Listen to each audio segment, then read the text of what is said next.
Hello, everybody. Good morning. It is time for Mantra Monday, and this is like a really exciting week because it's Valentine's week. Yay! So, if you haven't heard already, I'm hosting a free listening party on Valentine's Day, which this year falls on a Sunday. So, I've made it fairly early. It's from 5 to 6:30 p.m., and we're going to listen to those passionate house music cuts that I've got, some that you haven't heard before. If you've been paying attention to my Facebook page, which is facebook.com/Adakani Music, I've got all the links over here in the chat box that you can follow. You can see that I've been running some pretty hot videos, and I have a whole line of merch around like fire, cover spin. But it turns out that I've actually got a couple of more remixes under my belt. So I thought this would be really fun to do for Valentine's Day. It's free. And you can watch it whether it's public, you can watch it on or off Facebook. Also, I think I'm going to be doing some giveaways, and we're going to have some Q&A. So for the West Coast peeps, that's from 5 to 6:30, and then for the East Coast peeps, that is 8 to 9:30. So not too bad. So check it out in the links over here. Also, the other exciting news is that we have Mantra Monday mugs in stock as of right now. So check out the link over here. One says, Namaste, it's Mantra Monday with my exclusive logo on it. And then another one says, Mantra Mondays help me rise and shine. Shout out to Karina Yanku out in Texas. So she that one was made specially for her, but I think a lot of you will enjoy it. So the link is over here. Also, if you don't want any of those things and you just want to support this channel and donate to this channel by giving $1, you can go to paypal.me/Akini Music. That's right there. The link to my Facebook page is there.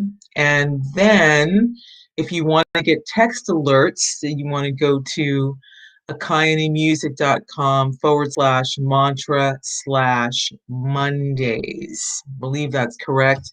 I fixed the link last week as well. So welcome back.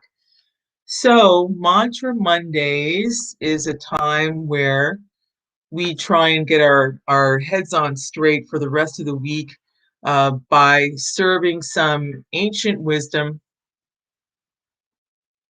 that really helps us get us through these times, because there's really nothing new under the sun. And we have been going through chapter 11, the universal form, and we are right in the middle of the chapter. Yep, we're right in the middle of the chapter. There's 55 verses in this chapter where Prince Arjuna is having the big reveal from Krishna, from Vishnu, of the Vishvat Rupa. And if you were following along last week, it's pretty dang overwhelming, but it's actually about to get a little bit more overwhelming. So some of this may be, well, you'll see what I mean. I was going to say that this verse in text 32 has been used. There are a lot of people that will take something divine and then misuse it. This is definitely a problem, and definitely a problem in Kali Yuga. So again, the whole purpose of this verse, the whole purpose of this chapter is to raise the bar, set the bar, and help us understand what are the qualifications of God, and if someone claims to be God, can they actually display their Vishvat Rupa, their universal form, in one place? So today we're going to be covering texts 30 through 32. And as usual, I will read the Sanskrit, and then I will do the word-for-word translation. And then I will read the purport. And if I happen to have any insights or anything that I can contribute to help put this into a frame and into a context for you, I will do that. Good morning to whoever's watching. Nice to see you here. I don't really know who it is because unless you make a comment, I don't know, not that you're obliged to, but I just wanted to acknowledge you and thank you for being here this morning. I appreciate your eyeballs and your ears. All right. So now let's get into text 30 from the Bhagavad Gita as it is. This is the devotional work by A.C. Bhaktivedanta Swami Prabhupada. Leili yase grasamana samantal lokan samagran vadanair jivaladbi tehobir apurya jagat samagram bhashastavograha pratapanti Vishnu. So I'm going to attempt to sing that because in the spiritual world, every step is a dance and every word is a song. And Sanskrit is the language of the demigods, and it is a language that it is spoken in the spiritual world. It is considered to be the mother of all languages. It's very poetic. Leiliya se grasamana samantal Lokan samagran vadanair jivaladi tehobira purya jagat samagram vasastavograha pratapanti Vishnu. Leiliya se grasamana samantal Lokan samagran vadanair javladibi tehobir apurya jagat samagram Vasastavograha pratapanti Vishnu. One more time.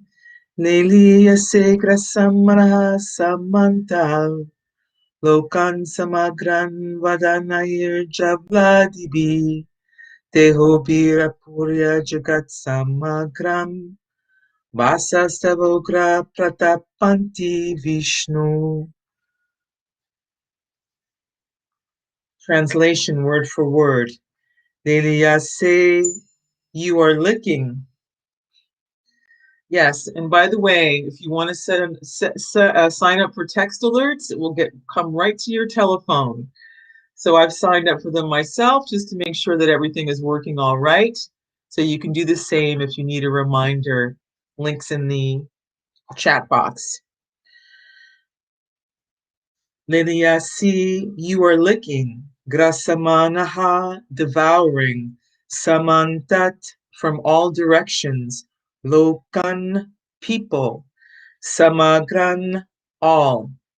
Vadanai, by the mouths. Javaladbi, blazing. Tehobi, by effulgence. Apurya, covering. Jagat, the universe. Samagram, all. Bashaha, raise. Tava, your. Ugraha, terrible. Pratapanti, are scorching. Vishnu, O all-pervading Lord. Translation. O Vishnu, I see you devouring all people from all sides with your flaming mouths. Covering all the universe with your effulgence, you are manifest with terrible, scorching rays. I'm going to read that again. O Vishnu, I see you devouring all people from all sides with your flaming mouths. Covering all the universe with your effulgence, you are manifest with terrible, scorching rays. So there's no purport to this, but just to put it into context, last week I was explaining that Krishna is time. He is revealing himself here as time. And time is something that is all devouring. I always like to quote David Bowie, right? David Bowie in his song says, Time may change me, but I can't change time. So time is something that overcomes us all in spite of our best efforts. Uh, Tourists spend lots of money going to ancient sites to see cities and architectural wonders of civilizations past. What to speak of all the people, that lived in these thriving metropolises at one time. Inevitably, the wheel of time, the wheel of karma, plows us all under. Again, unless we have made some progress and engaged in a process of self realization, which, of course, is to our eternal credit. That is something that cannot be lost. That goes into our transcendental bank account. And Krishna explains earlier in the Bhagavad Gita that whatever progress that one makes, one simply picks up where one has left off in a previous lifetime. So it's not something that is in vain. But what is notable about that is that spiritual progress does not disintegrate because it is not made up of material components. What else can I say? Yeah. So this whole chapter and this part in particular is really revealing the sort of the external and really like the impersonal feature of the Lord. This makes a great case for actually being motivated to have a personal relationship with the Lord. Okay, text 31. Akyahi me ko bhavan ugrarupo, namastu te devavara prasida, vijanatum ichami bhavantam madhyam, nahi prajanami tava privritam. This is Arjuna speaking. Akyahi me ko bhavan ugra rupo, namastu te devavara prasida, vijnatum ichami bhavantam adyam, nahi prajanami tava pravritim.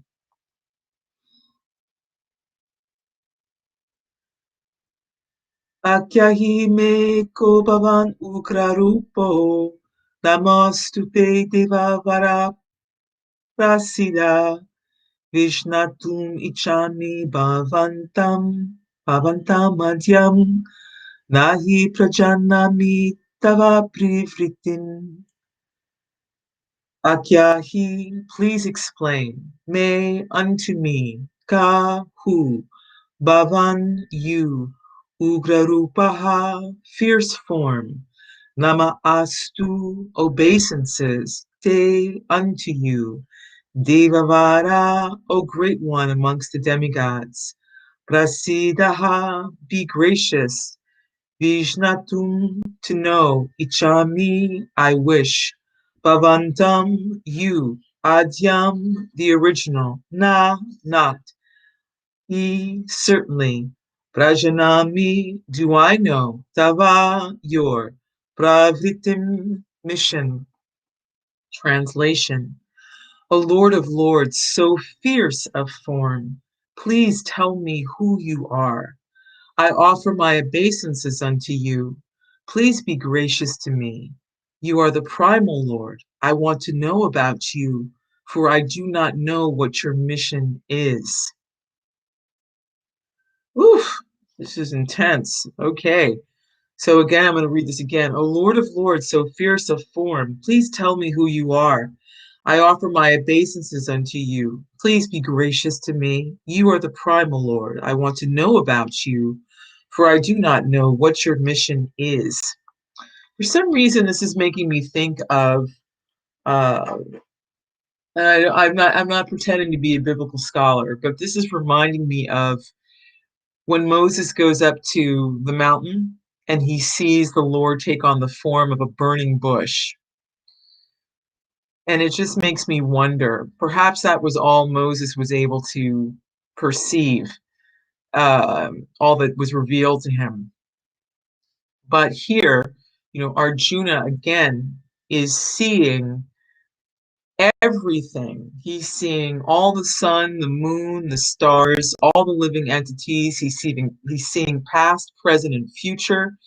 And he has gotten a glimpse, we went over last week, that he is actually seeing grandfather Bhishma. He's seeing his teachers. He's seeing Drona Acharya. He's seeing Karna, right? His brother. He is seeing these are the warriors on the opposing side. And he's even seeing warriors on his side, all rushing into the mouth of Lord Vishnu, right? All rushing uh, towards their death. So he is seeing destiny. He has literally been shown his destiny. So of course Arjuna is not an ordinary person, but here, he's trying to keep it together. He is actually very afraid right now, uh, but um, because he is basically, empowered to see this, somehow or another, he is able to offer prayers continually, to this form of the Lord. So, what is prayer? Prayer is a conversation that we're having with the Lord, right? We're having it with ourselves and we're having it with the Lord. There is no purport to text 31. So those I just wanted to, I'm just kind of sharing my thoughts and about this. So when we're in a fearful situation, most of us become paralyzed with fear. But Arjuna is really an exceptional personality.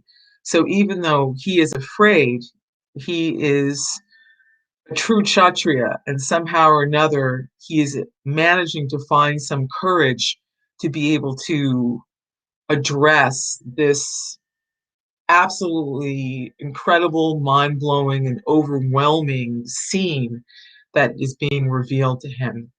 Okay, so now we're going to move on to text 32, which will be our last verse for today. Shri Bhagavan Uvacha Kalosmi Loka Kshaya Krit Pravado Lokan Samahartum Iha Pravritaha Rite Pitvam Na Bhavisyanti Sarve Ye Vashtitaha Pratyan Kishu Yodaha. I'm going to repeat that.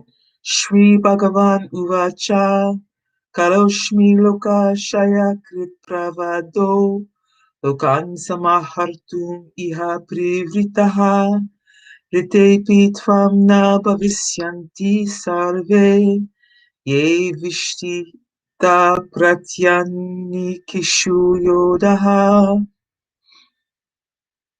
Taloshmi Loka Kshaya Krit Pravado Lokan Samardartum Iha Privritaha Rite Pitvam Na Vivisyanti Sarve Ye Vishtita Pratyani Kishu Yodaha. Translation. Shri Bhagavan Uvacha, the personality of Godhead said, Kala, time, Asmi, I am, Loka, of the worlds, Kshakrit, the destroyer, Privritaha, great, Lokan, all people, Samahartum, in destroying, Iha, in this world, Privritaha, engaged, Rite, without, except for, Api, even, Tvam, you, Na, never, Bhavisyanti, will be, Share, all, Ye, who, Avashtitaha, situated, Prati Anikeshu, on the opposite sides, Yodaha, the soldiers. Translation. The Supreme Personality of Godhead said, Time I am, the great destroyer of the worlds, and I have come here to destroy all people. With the exception of you, the Pandavas, all the soldiers here on both sides will be slain. Oof. Okay, so this is heavy. This is very heavy. I'm not going to try and pretend it's not heavy. Uh, spiritual life. In spiritual life, we face some heavy truths, some heavy realities about the temporary nature of our sojourn here on this planet. I'm going to repeat the translation. The Supreme Personality of Godhead said, Time I am, the great destroyer of the worlds, and I have come here to destroy all people, with the exception of you, the Pandavas. All the soldiers here on both sides will be slain. So, as if Arjuna didn't have enough on his mind, he's just found out what the fate is of everyone. Incredible. The purport. Although Arjuna knew that Krishna was his friend and the Supreme Personality of Godhead, he was puzzled by the various forms exhibited by Krishna. Therefore, he asked further about the actual mission of this devastating force. It is written in the Vedas that the supreme truth destroys everything, even the Brahmins, as stated in the Katha Upanishad, chapter 1, verse 1 to 25. Yasya Brahma cha kshatram cha ube bhavata odanaha mrityur yasyo pase chanam ka ita veda yatra shaha. Eventually, all the Brahmins, Kshatriyas, and everyone else are devoured like a meal by the Supreme. This form of the Supreme Lord is the all-devouring giant, and here Krishna presents himself in that form of all-devouring time. Except for a few Pandavas, everyone who was present on that battlefield would be devoured by him. Arjuna was not in favor of the fight, and he thought it was better not to fight, then there would be no frustration. In reply, the Lord is saying that even if he did not fight, every one of them would be destroyed, for that was his plan. If Arjuna stopped fighting, they would die in another way. Death could not be checked, even if he did not fight. In fact, they were already dead. Time is destruction, and all manifestations are to be vanquished by the desire of the Supreme Lord. That is the law of nature. Time is destruction, and all manifestations are to be vanquished by the desire of the Supreme Lord. That is the law of nature. So, this means that our time is very valuable, that our time is very, very precious, and that we need to use our time uh, wisely, right? The whole Bhagavad Gita has basically been stressing and telling us over and over again how rare and how fortunate it is to be born as a human being. And to be born as a human being, that there is a great deal of responsibility that comes along with that. It is a container, it is a vessel by which we can actually question the meaning of our existence. And once questioning the meaning of our existence and understanding our purpose, that we can make progress quickly as we move through the different stages of life towards the ultimate goal of self-realization. And here uh, it is it is displayed and it is outlined in a dramatic way and in stark detail what that is. Now, if we go back to an earlier chapter, again, I'm going to refer back to chapter 10, where there is a description, I went into a lot of detail of describing the life cycle of the universe and also the different manifestations of Vishnu, right?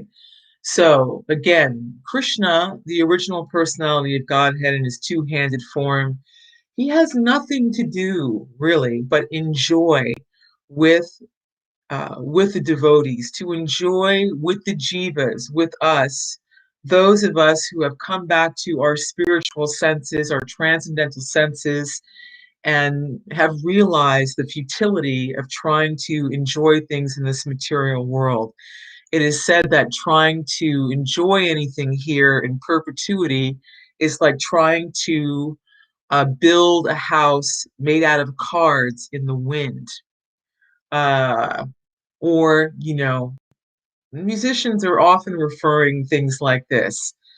Castles made of sand will fall into the sea eventually, right? So the only thing permanent about being here is its impermanence. And it's a source of deep and great frustration for all of us. It certainly is for me. Nothing that we like and that we cherish stays the same. Everything is dissolved into time. This is something that we may have been reflecting upon, particularly in this pandemic.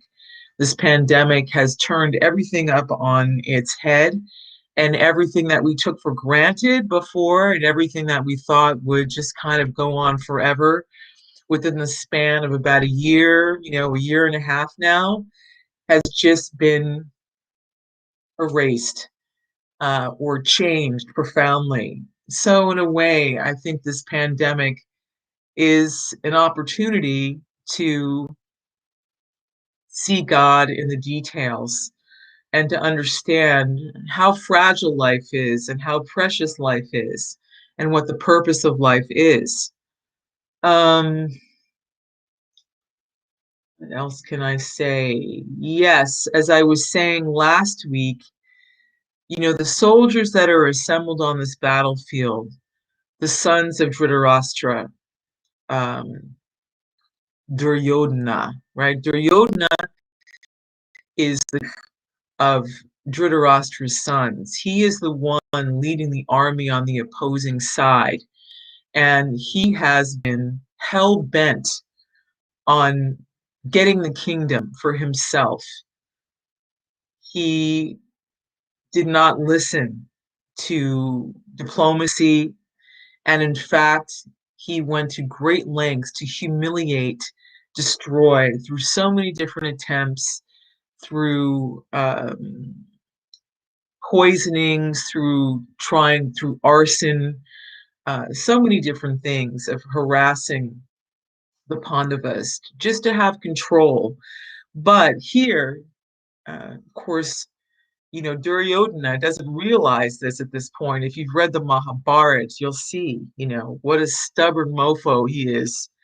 Uh, we'll give him credit for determination, but he can't even, process the fact that all his efforts and all his years of strategy, and nefarious dealings are going to end without him actually even getting what he so desired, what he was willing to sacrifice everything for.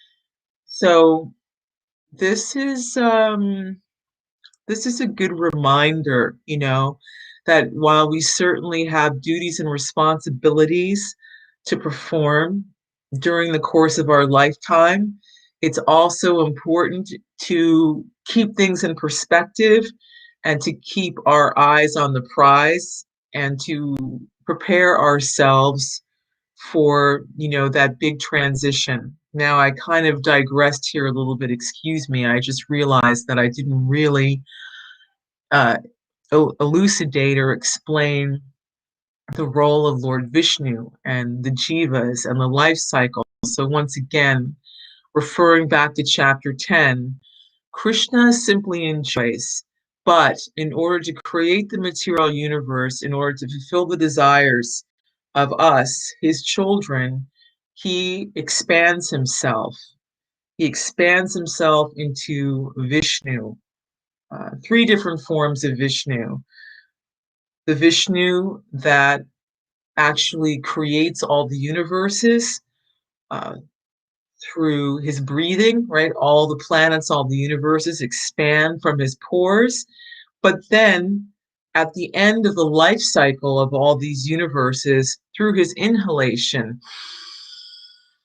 all the universes are drawn back into his transcendental body, and the jivas essentially go back to sleep, right? They kind of stop where they left off in pursuing those different desires that they wanted until the time of the next cosmic manifestation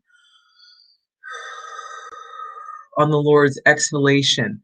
So this is going on and on and on and on and on.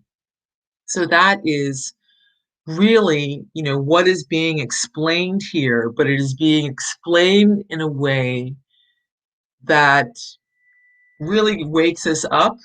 This isn't it's not it's not pretty, and it's not poetic. It is Krishna's backside, right? It's the side where that personal connection has been obscured by the awesomeness, the terribleness, the majesty of the workings of the universe and the laws of nature. Joni Mitchell said, the inner laws of spirit and the outer laws of nature, no man can know, no man can. That's from her album Mingus. We can't escape these things. The best thing that we can do is to be our own hero, be courageous, and step up, and try and make as much progress as we possibly can. So there you go. That is it for today, for today's Mantra Monday. Next week, we're going to get into uh, text 33 and 34. Yeah, it's already going to be the 15th. Let me see here. Let me see what else can I show you.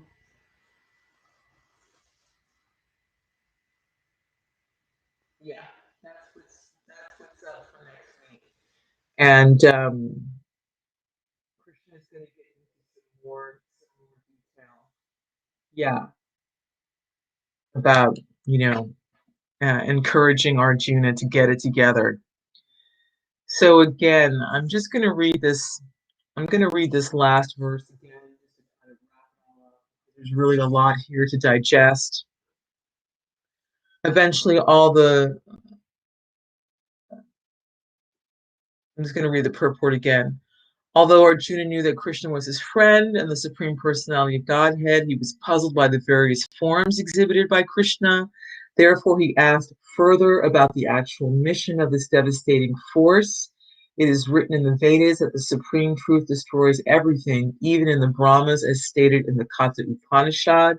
Eventually, all the Brahmins, Kshatriyas, and everyone else are devoured like a meal by the Supreme. This form of the Supreme Lord is an all-devouring giant. And here Krishna presents himself in that form of all-devouring time. Except for a few Pandavas, everyone who was present on that battlefield would be devoured by him. Arjuna was not in favor of the fight, and he thought it was better not to fight. Then there would be no frustration. In reply, the Lord is saying that even if he did not fight, every one of them would be destroyed, for that was his plan. If Arjuna stopped fighting, they would die in another way. Death could not be checked, even if he did not fight. In fact, they were already dead. Time is destruction, and all manifestations are to be vanquished by the desire of the Supreme Lord. That is the law of nature. This is reminding me of another tune uh, from, I think it was not the first album, but the second album by Rufus, featuring Shaka Khan. And there's a song in there which I believe she wrote, where she says, I was born to die. So this is a theme that comes up, in a lot of art, that as soon as we're born, we begin to die. So a lot of artists are aware of this, and certainly the saintly persons are aware of this.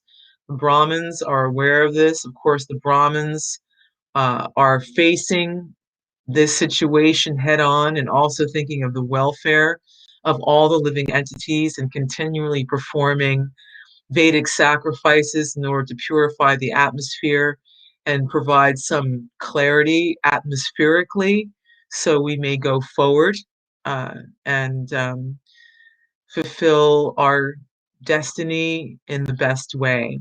So thank you very much for your association today. If you have any questions, or if you like this video, or even if you didn't like the video, leave a comment. And if you're watching this later, please check the live chat session to see all the links that I dropped for you. Have a good week, and I hope to see you on Sunday for our Valentine's is for Lovers listening party.